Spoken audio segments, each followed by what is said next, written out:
চোখ রাখবো এই মুহূর্তে রাজ্য রাজনীতির সব থেকে বড় খবরে।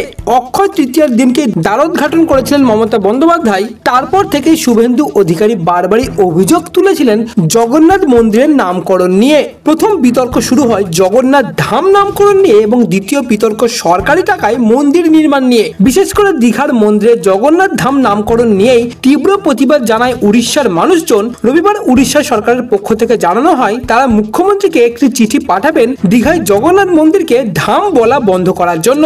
অবশেষে দীঘায় জগন্নাথ ধাম সাইনবোর্ড সরিয়ে ফেলা হয়েছে, এমনটাই জানালেন বিরোধী দলনেতা শুভেন্দু অধিকারী। এবং জানিয়ে রাখি, শুভেন্দু অধিকারী কিন্তু বারবারই অভিযোগ জানিয়ে আসছিলেন যে এটা আসলে একটা কালচারাল সেন্টার, সেটা কোনো ধাম কিংবা মন্দির নয়। এবং বলা যেতেই পারে শুভেন্দু অধিকারী সেই দাবিতেই এখন রীতিমতো সিলমোহর পড়ল।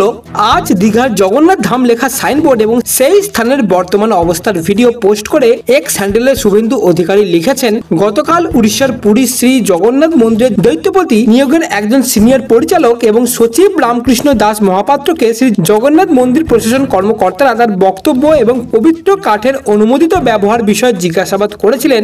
এসজেটিএ অর্থাৎ মন্দির প্রশাসন তার পরস্পর বিরোধী বক্তব্য।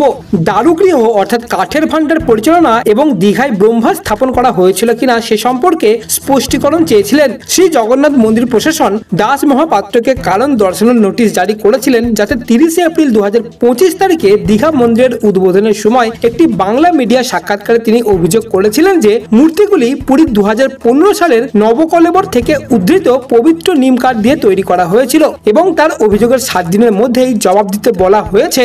উত্তর দিতে ব্যর্থ হলে শ্রী জগন্নাথ মন্দির আইন 1955 এর অধীনে শাস্তিমূলক ব্যবস্থা নেওয়া হতে পারে। তিনি আরো লিখেছেন, পুরী এবং দীঘার মধ্যে সমতা তৈরির জন্য অনৈতিক উপায় অবলম্বনের এই বিতর্কের মধ্যেই পশ্চিমবঙ্গ কর্তৃপক্ষও প্রতিক্রিয়া ব্যক্ত করেছে। দীঘার স্থান থেকে জগন্নাথ ধাম সাইনবোর্ডটি সরিয়ে ফেলা হয়েছে।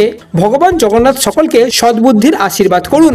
ভগবান আমাদের হৃদয়ে আছেন। মমতা বন্দ্যোপাধ্যায় শুরু করার টানাপোড়েন একেবারে অপ্রয়োজনীয়, অনৈতিক এবং ভক্তদের মধ্যে বিভেদ তৈরির একটা চক্রান্ত। এবং এরপরেই জয় জগন্নাথ লিখে তার বক্তব্য শেষ করেন শুভেন্দু অধিকারী।